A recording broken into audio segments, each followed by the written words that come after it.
Ikaw naman, minsan lang alis yung tao. Nakakainis ka talaga, no? Hindi ka talaga marunong magpaalam kahit saan ka talaga pumunta. Hindi ka marunong mag-text, mag-update man lang kung makakauwi ka. Sino kasama ka gabi?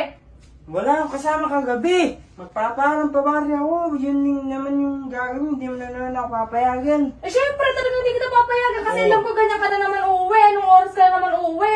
Sasabihin magpaalam. O paano pa akong magpapaalam kung hindi mo na papayagan? Tata, kasi... O katwiran niya. Porkit hindi kita alam mo hindi kita papayagan, lalayasan mo na lang ako. Ganun na lang yon. Ito, madalang na lang akong umalis. Yun nga, madalang ka na lang umalis, hindi ka pa marunong mag-update, hindi ka marunong mag-text, ni tumawag man lang. Antay ako ng antay sa'yo. Ano, hindi ka naman umuwi. Siyempre, napasarap. Saan? Sa inuman. Sa inuman, sigurado ka? Oo. Kakainis ka, lagi ka na lang ganyan ha.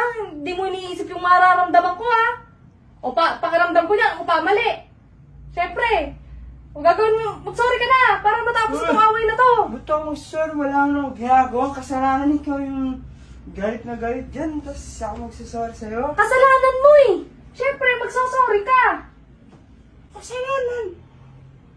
Kasalanan na yan. Pag hindi ako nagpaalam, kasalanan ko na yun. O, anong tawag mo doon? Hindi kasalanan yon. Hindi kasalanan na hindi magpaalam. Tama ba na ginagawa yon? Hindi, pero Oh. hindi ko lang kasalanan yun. Siyempre, dapat payagan mo lang minsan. Dapat gawin mo rin yung ano mo, yung task mo.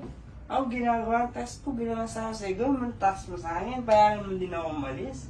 Hindi ka magsasorry. Hindi ako magsasabi, ba't ako magsasorry? O, hindi natin tatapusin itong away na to. Hindi, kahit umabot pa ito ng 5 years. Malis ka na nga doon. Musod ka doon. Tutulog na ako.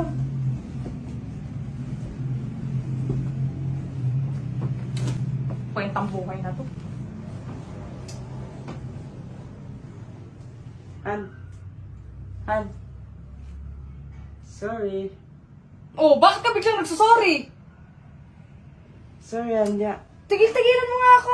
Tigil-tigilan mo ako ngayon. Nagsasorry-sorry ka. Sorry, hindi ako nagpaalam kagabi. Ano ba? Ayaw mo mag-sorry, di ba?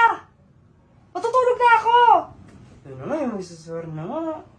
Sorry na. Huwag na magalit sa akin. Huwag ka nang tampo. Tigilan mo ako. Lumayo-layo ka sa akin. Hindi kita matansya. Loko ka. Tansyahin mo na ako, ha? Ano ba? Nananansing ka na naman. Hindi naman nananansing. Nagsasorry na nga yung tao sa'yo. Nakakainis ka. Doon Doon ka nga! Sorry na. Magsasorry ka na yan. Oo nga eh. Tara, magsorryan tayo sa isa't isa. Oo.